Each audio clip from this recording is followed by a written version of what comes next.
Hi, it's Will here, and I'm just going to share on Psalm 27, which is called "The Lord is my light and my salvation."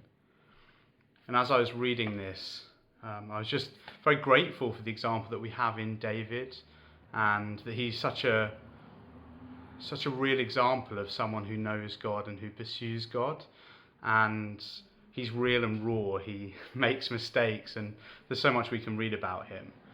And as I was reflecting on this, three things jumped out to me. The first was just how well David knows God. And the second was that he believes relationship with God is key. And the third is that he actively pursues that relationship with God. So if I start with the first one, on him knowing God, he really clearly knows God's nature and character. He speaks of God being his light and his salvation, his stronghold. And there's various other ways in which we see his understanding of God play out. And he knows that God is for him. He's on David's side, and he recognises that he'll hide him and he'll lift him up and he'll take David in. And David really shows us how to hold fast to this truth in the midst of some really serious challenges.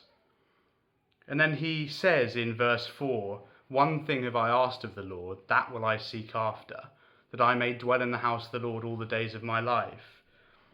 He knows that, he knows God, but he's not satisfied just to know something about him. He wants more. He wants relationship, and he knows that's possible.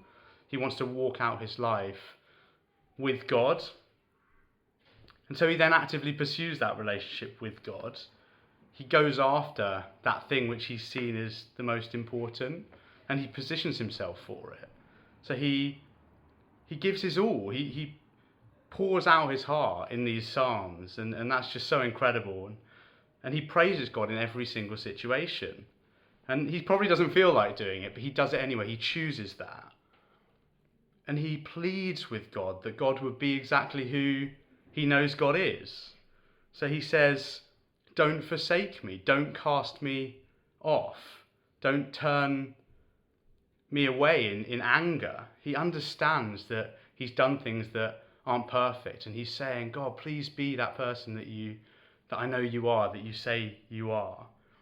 And he humbles himself. He wants to learn. He says, "Teach me your way, O Lord." And ultimately, at the end of this psalm, he says that he's prepared to wait. It's on God's terms. There's nothing he won't do for God. It's about God, not about David. And so my prayer for us all this week is that we would be a bit more like David, that we would learn more about God, that we'd believe in that relationship with God, that it's possible and that it's key, and that we'd actively pursue relationship with God. Have a great week.